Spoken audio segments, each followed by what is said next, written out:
ಈ 5 ಎಕರೆ ಜಮೀನು ನಾರಾಯಣ ಸ್ವಾಮಿ ಅನ್ನೋನು ಏನು ಮಾಡ್ತಾನೆ, ನಿಮಗೆ ನಾನು ದುಡ್ಡು ಕೊಡ್ತೀನಿ, ನಿಮ್ಗೆ ಕಾಸು ಕೊಡ್ತೀನಿ, ಹಂಗೆ ಬೋಗಸ್ ಚೆಕ್ ಕೊಟ್ಬಿಟ್ಟು ನಮ್ಗೆ ಮೋಸ ಮಾಡಿದ ನಾರಾಯಣ ಸ್ವಾಮಿ ಅನ್ನೋರು. ಚೆಕ್ ಕೊಡ್ತೀನಿ, ಚೆಕ್ ಡ್ರಾ ಮಾಡ್ಕೊಳ್ರಿ ಅಂತ ಹೇಳ್ಬಿಟ್ಟು ಇವ್ರ ಹತ್ರ ಜಮೀನೆಲ್ಲ ನೀಟಾಗಿ ಬರ್ಸ್ಕೊಂಡು, ಆಟೋದಲ್ಲಿ ಐತೆ ದುಡ್ಡುಗಳು, ಕಾರಲ್ಲಿ ಇಕ್ಕಿದ್ದೀನಿ ದುಡ್ಡುಗಳು, ನಮ್ಮ ಆಸ್ತಿ ನಮ್ಗೆ ಬೇಕೇ ಬೇಕು.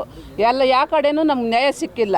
PTCL ಕಾಯ್ದೆ ಅಡಿ ಇವ್ರಿಗೆ ಜಮೀನು ಬರಲೇಬೇಕು ಅಂತ ಹೇಳ್ಬಿಟ್ಟು KPN ರೆಡ್ಡಿ ಅನ್ನೋನಿಗೆ ಜಮೀನು ಮಾರ್ಬಿಟ್ಟು ಲೇಔಟ್ ಮಾಡ್ತಾನೆ. ಬೆಂಗಳೂರು ಯಾವಾಗ ಶರವೇಗದಲ್ಲಿ ಬೆಳೆಯೋದಿಕ್ಕೆ ಆರಂಭವಾಯಿತೋ, ಬೆಂಗಳೂರು ಸುತ್ತಮುತ್ತಲು ಇರುವಂತ ಇಂಚಿಂಚು ಭೂಮಿಗೂ ಕೂಡ ಚಿನ್ನದ ಬೆಲೆ ಬಂತು. ಹಾಗೆಯೇ ಮೋಸ ಮಾಡೋರಂತ ಸಂಖ್ಯೆಯು ಕೂಡ ಜಾಸ್ತಿ ಆಯ್ತು. ಅದಕ್ಕೆ ಮೋಸ ಮಾಡೋರಿಗೆ ಸ್ನೇಹಿತರು, ಸಂಬಂಧಗಳು ಅದು ಯಾವ್ದು ಲೆಕ್ಕಕ್ಕೆ ಇಲ್ಲ. ಇನ್ನು ಬಡವರು ಕಂಡ್ರೆ ಅಂತೂ ಒಂದಷ್ಟು ಸ್ಥಿತಿವಂತರು ಆ ಬಡವರಿಗೆ ಎಷ್ಟು ಬೇಗ ಆಗುತ್ತೋ ಅಷ್ಟು ಬೇಗ ಮಕ್ಮಲ್ ಟೋಪಿ ಹಾಕ್ಬೇಕು, ಮೋಸ ಮಾಡಬೇಕು ಅಂತ ಕಾಯ್ತಾನೆ ಇರ್ತಾರೆ. ಅಂತಹದ್ದೇ ಒಂದು ಕರಾಳ ಕತೆ ಬೆಂಗಳೂರು ಹೊರವಲಯ ಆನೇಕಲ್ ತಾಲೂಕಿನ ಆನೇಕಲ್ನಿಂದ ಬನ್ನೇರುಘಟ್ಟ ರಸ್ತೆಗೆ ಸಂಪರ್ಕ ಕಲ್ಪಿಸುವಂತ ಶನಿ ಮಹಾತ್ಮ ಸ್ವಾಮಿ ದೇಗುಲದ ಸಮೀಪದಲ್ಲಿ ಇಲ್ಲಿರ್ತಕ್ಕಂತ ಸರ್ವೆ ನಂಬರ್ 558ರ ಸುಮಾರು 5 ಎಕರೆ 23 ಗುಂಟೆ ಜಮೀನು ಬಡ ದಲಿತ ಕುಟುಂಬಕ್ಕೆ ಸೇರಿತ್ತು.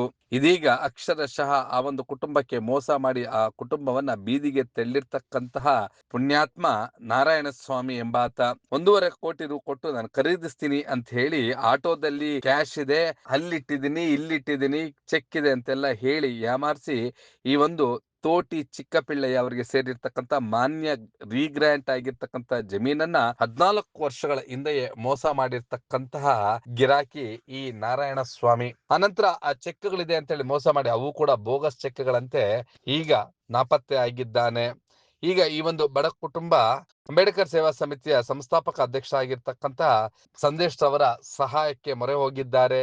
ಈಗ ಆ ನಾರಾಯಣ ಸ್ವಾಮಿ ಎನ್ನುವಂತಹ ಮಹಾ ಮೋಸಗಾರ ಈಗ KPN ರೆಡ್ಡಿ ಎಂಬುವರಿಗೆ ಮಾರಿ ಕೋಟಿ ಲೂಟಿ ಮಾಡ್ಕೊಂಡು ಹೋಗಿದ್ದಾನೆ. ಈ ವಂಚಕ ನಾರಾಯಣ ಸ್ವಾಮಿಯ ವಿರುದ್ಧ ತಕ್ಷಣವೇ ಕ್ರಿಮಿನಲ್ ಕೇಸನ್ನ PTCL ಕಾಯ್ದೆ ಅಡಿ ದೂರು ದಾಖಲಿಸಬೇಕು ಅಂತೇಳಿ ಸಂದೇಶ್ ಆಗ್ರಹವನ್ನ ಮಾಡಿದ್ದಾರೆ. ಈ ಒಂದು ವಿವಾದಿತ ಜಾಗದಲ್ಲಿ ಯಾರು ಕೂಡ ಸೈಟ್ ಗಳನ್ನ ಖರೀದಿಸಬೇಡಿ ಅಂತಲೂ ಕೂಡ ಮನವಿಯನ್ನ ಮಾಡಿದ್ದಾರೆ. ಈಗ ಈ ಒಂದು ಹೋರಾಟ ಯಾವ ತಿರುವನ್ನ ಪಡ್ಕೊಳ್ಳುತ್ತೆ ಮತ್ತು ಈಗ ಅನ್ಯಾಯಕ್ಕೆ ಒಳಗಾಗಿರ್ತಕ್ಕಂತ ತೋಟಿ ಚಿಕ್ಕಪಿಳ್ಳೆಯ ಕುಟುಂಬದವರು ಏನ್ ಮಾತಾಡ್ತಾರೆ ಅದೆಲ್ಲವನ್ನು ಕೂಡ ದೃಶ್ಯಗಳಲ್ಲಿ ನೋಡಿ ಬರೋಣ ಬನ್ನಿ.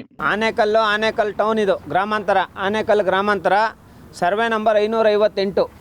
ಈ ಜಾಗ ಮೈನ್ ಮೂಲ ಬಂದು ಯಲ್ಲಪ್ಪ ಅಂತ ಹೇಳ್ಬಿಟ್ಟು ತೋಟಿ ಚಿಕ್ಕಪಿಳ್ಳಯ್ಯ, ತೋಟಿ ಮಾನ್ಯ ರೀಗ್ರ್ಯಾಂಡ್ ಜಮೀನಿದು. ಈ ಜಮೀನು ಬಂದು ನೋಡಿ, ತೋಟಿ ಚಿಕ್ಕಪಿಳ್ಳಯ್ಯ ಇದ್ದಾರಲ್ಲ, ಅವ್ರ ವಂಶಸ್ಥರು ಇವರು, ಇಲ್ಲಿ ಹಿಂದೆ ಇರೋರು ಅವ್ರ ವಂಶಸ್ಥರು. ಈ ಜಾಗ ಟೋಟಲ್ 5 ಎಕರೆ ಜಮೀನು ಇರ್ತೈತಿ. ಈ 5 ಎಕರೆ ಜಮೀನು ನಾರಾಯಣ ಸ್ವಾಮಿ ಅನ್ನೋನು ಏನು ಮಾಡ್ತಾನೆ, ನಿಮಗೆ ನಾನು ದುಡ್ಡು ಕೊಡ್ತೀನಿ, ನಿಮ್ಗೆ ಕಾಸು ಕೊಡ್ತೀನಿ, ಹಂಗೆ ಹಿಂಗೆ ಅಂತ ಹೇಳ್ಬಿಟ್ಟು ಆ ಕಾಲದಲ್ಲೇ 1.5 ಕೋಟಿ ದುಡ್ಡಿಗೆ ಇವ್ರ ಹತ್ರ ಮಾತಾಡ್ಕೊಂಡು ಏನು ಮಾಡ್ತಾನೆ, ಚೆಕ್ ಕೊಡ್ತೀನಿ, ಚೆಕ್ ಡ್ರಾ ಮಾಡ್ಕೊಳ್ರಿ ಅಂತ ಹೇಳ್ಬಿಟ್ಟು ಇವ್ರ ಹತ್ರ ಜಮೀನೆಲ್ಲ ನೀಟಾಗಿ ಬರ್ಸ್ಕೊಂಡು, ಆಟೋದಲ್ಲಿ ಐತೆ ದುಡ್ಡುಗಳು, ಕಾರಲ್ಲಿ ಇಕ್ಕಿದ್ದೀನಿ ದುಡ್ಡುಗಳು, ನಿಮ್ಗೇನು ಅಲ್ಲಿ ಬಂದು ಎತ್ಕೊಂಡ್ಬಿಡ್ರಿ, ಹಂಗೆ ಹಿಂಗೆ ಅಂತ ಯಾಮಾರಿಸಿರೋದು ನಾರಾಯಣ ಸ್ವಾಮಿ.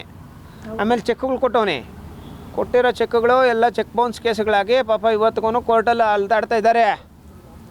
ಈಗ ನಾವು ಇದು ಜಮೀನು ಮಂಜೂರಾಗಿರೋಂಥ ಜಮೀನಾಗಿರೋದ್ರಿಂದ PTCL ಕಾಯ್ದೆ ಅಡಿ ಇವ್ರಿಗೆ ಜಮೀನು ಬರಲೇಬೇಕು ಅಂತೇಳ್ಬಿಟ್ಟು, ಈ ಜಮೀನು ಉಳಿಸ್ಲೇಬೇಕು ಅಂತೇಳ್ಬಿಟ್ಟು ನಾವು ಈ ವಿಚಾರಕ್ಕೆ ಸಂಬಂಧಪಟ್ಟಂಗೆ ಪ್ರಯತ್ನ ಪಡ್ತಾಯಿದ್ದೀವಿ. ಯಾರು ನಾರಾಯಣ ಸ್ವಾಮಿ ಅನ್ನೋ ವ್ಯಕ್ತಿ ಇದ್ದಾನೋ ಅವನ ಮೇಲೆ ಕ್ರಿಮಿನಲ್ ಪ್ರಕರಣ ದಾಖಲಾಗಬೇಕು. ಪಾಪ ಅವರು ಸುಮಾರು ವರ್ಷಗಳಿಂದ ಚೆಕ್ ಬೌನ್ಸ್ಗಳು ಮಾಡಿಕೊಂಡು ಓಡಾಡ್ಕೊಂಡೇ ಇದ್ದಾರೆ. ಇಲ್ಲಿ ಗಂಟ ಅವ್ರಿಗೆ ನ್ಯಾಯ ಸಿಗಲಿಲ್ಲ. ಅವ್ರ ಹೆಣ್ಮಕ್ಳು ನೋಡಿದ್ರೆ ಬೇಜಾರಾಗ್ತಿತ್ತು. ಈಗ ನಾರಾಯಣ ಸ್ವಾಮಿ ಏನು ಮಾಡ್ತಾನೆ, ಒಂದು ಮುಸ್ಲಿಂ ಸಮುದಾಯಕ್ಕೆ ಜಮೀನು ಮಾರ್ತಾನೆ. ಅದಾದಮೇಲೆ ಏನು ಮಾಡ್ತಾನೆ ನೋಡಿ, ಇಲ್ಲಿ KPN ರೆಡ್ಡಿ ಅಂತ ನೋಡಿ, ಅವನು KPN ರೆಡ್ಡಿ ಅನ್ನೋನಿಗೆ ಜಮೀನು ಮಾರ್ಬಿಟ್ಟು ಲೇಔಟ್ ಮಾಡ್ತಾನೆ. ನಾನು ಹೇಳೋದೇನೆಂದರೆ, ದಯವಿಟ್ಟು ಇಂಥವ್ರು ನಂಬಿ ನೀವು ಬಿಲ್ಡರ್ಗಳು ಅಷ್ಟೇ, ಇಂಥ ನಾರಾಯಣ ಸ್ವಾಮಿ ಅಂಥವ್ರು ನಂಬಿ ಇವ್ರಿಗೆ ಮೋಸ ಮಾಡಿದವ್ನು ನಿಮಗೂ ಮಾಡಲ್ಲ ಅಂತೇಳ್ಬಿಟ್ಟು ಏನಿಲ್ಲ. ದಯವಿಟ್ಟು ಇಲ್ಲಿ ಯಾರು ಜಮೀನು ತೊಗೊಬೇಡ್ರಿ. ಇಲ್ಲಿ ಸೈಟ್ಗಳು ತಗೊಳ್ಳೋರು ಇವತ್ತಲ್ಲ ನಾಳೆ ಪೂರ್ತಿ ಜಮೀನು ಇವ್ರ ಹೆಸ್ರಿಗೆ ಬಂದೇ ಬರ್ತೈತದು. ಇಲ್ಲಿ ನೀವು ಸೈಟ್ಗಳು ತಗೊಳ್ಳೋರು ಅಷ್ಟೇ, ಇಲ್ಲಿ ಜಮೀನುಗಳು ತಗೊಳ್ಳೋರು ಅಷ್ಟೇ, ತುಂಬ ಯೋಚನೆ ಮಾಡಬೇಕು. KPN ರೆಡ್ಡಿ ಅಂತ ಇವ್ರು ಯಾರೋ ಇದ್ದಾರಲ್ಲ, ಅವ್ರಿಗೆ ನಾನು ಹೇಳ್ತಾ ಇರೋಂಥದ್ದು, ಇಲ್ಲಿ ತನಕ ಅದು ರೈತರಿಗೆ ದುಡ್ಡೇ ಕೊಟ್ಟಿಲ್ಲ, ಸೆಟಲ್ಮೆಂಟ್ ಆಗಿಲ್ಲ. PTCL ಕಾಯ್ದೆ ಅಡಿ ಈಗ ಹೊಸದಾಗ ಒಂದು ಫೈಲ್ ಮಾಡಿ ಇವ್ರ ಜಮೀನು ಇವ್ರು ಉಳಿಸೋಂಥ ಕೆಲಸನ ಅಂಬೇಡ್ಕರ್ ಸೇವಾ ಸಮಿತಿಯಿಂದ ನಾವು ಮಾಡ್ತಾಯಿದ್ದೀವಿ ಸರ್. ಆವಾಗ 14 ವರ್ಷದಿಂದ ನಮ್ಗೆ ಮೋಸ ಮಾಡಿ ಚೆಕ್ ಎಲ್ಲ ಕೊಟ್ಟು ನಿಮ್ಗೆ ದುಡ್ಡು ಕೊಡ್ತೀನಿ ಅಂತ ತಗೊಬಂದು ಇದು ಮಾಡ್ಕೊಂಡು ನಮ್ಮ ಬೋಗಸ್ ಚೆಕ್ ಕೊಟ್ಬಿಟ್ಟು ನಮ್ಗೆ ಮೋಸ ಮಾಡಿದ ನಾರಾಯಣ ಸ್ವಾಮಿ ಅನ್ನೋರು. ಈಗ ದಯವಿಟ್ಟು ಎಲ್ಲರೂ ಸೇರಿ ನಮಗೆ ನ್ಯಾಯ ಕೊಡಿಸ್ಬೇಕು ಅಂತ ಕೇಳ್ಕೊತಾ ಇದ್ದೀನಿ ಸರ್. ಇದು ಜಮೀನು ಬಂದು ಶನಿಮಾತನ ದೇವಸ್ಥಾನ ಹಿಂದೆ ಇರೋದು ಸರ್. ಇದು 5 ಎಕರೆ 23 ಗುಂಟೆ, 5 ಎಕರೆ ಮೇಲೆ ಕೇಸ್ ಹಾಕಿರೋದು. ಈಗ ಬಂದು ಇವತ್ತು ನಾಳೆ ಅಂತ ನಾವು ಹೇಳ್ಕೊಂಡೇ ಇದ್ದಾನೆ. ನಾವು ಕೋರ್ಟಲ್ಲಿ ನಾವು ಓಡಾಡ್ಕೊಂಡೇ ಇದ್ದೀವಿ. 14 ವರ್ಷದಿಂದ ಇದೇ ರೀತಿ ಮಾಡಿಕೊಂಡು ಹೋಗ್ತಾ ಇದ್ದಾರೆ. ನಮ್ಮ ತಾತನ ಆಸ್ತಿ ನಮ್ಗೆ ಬೇಕೇ ಬೇಕು. ಯಾಕಂದ್ರೆ ನಾವು ಇವತ್ತು ಕೂಲಿ ಮಾಡ್ಕೊಂಡು ತಿಂತಾ ಇರೋದು. ನಮ್ಮ ಆಸ್ತಿ ನಮ್ಗೆ ಬೇಕೇ ಬೇಕು. ಯಾವ ಕಡೆನೂ ನಮ್ಗೆ ನ್ಯಾಯ ಸಿಕ್ಕಿಲ್ಲ ಆಯಿತಾ. ನಮ್ಗೆ ಸಂದೇಶ ಅಣ್ಣ ಕಡೆಯಿಂದ ನಮ್ಗೆ ನ್ಯಾಯ ಸಿಗುತ್ತೆ ಅಂದರೆ ಸಂದೇಶ ಅಣ್ಣವ್ರಿಗೂ ನಾವು ಬಂದಿದ್ದೀರಿ. ನಮ್ಗೆ ಮತ್ತೆ ಯಾವುದೇ ರೀತಿ ಪ್ರಾಬ್ಲಮ್ಗಳಾಗದಿರೋ ಥರ ಸಂದೇಶ ಅಣ್ಣ ನಮಗೆ ಉಳಿಸ್ಕೊಡ್ಬೇಕು. ನೀವು ಈ ಕೂಡ ಎಲ್ಲ ನಮ್ಮ ಚಾನಲ್ಗೆ ಸಬ್ಸ್ಕ್ರೈಬ್ ಆಗಿಲ್ಲ ಅಂದರೆ ಸಬ್ಸ್ಕ್ರೈಬ್ ಬಟನನ್ನು ಕ್ಲಿಕ್ ಮಾಡಿ, ಪಕ್ಕದಲ್ಲಿರೋ ಬೆಲ್ ಐಕನನ್ನು ಕ್ಲಿಕ್ ಮಾಡಿ. ನಾವು ಅಪ್ಲೋಡ್ ಮಾಡುವಂತಹ ವೀಡಿಯೋಸ್ ನಿಮಗೆ ನೋಟಿಫಿಕೇಶನ್ ಬರುತ್ತೆ.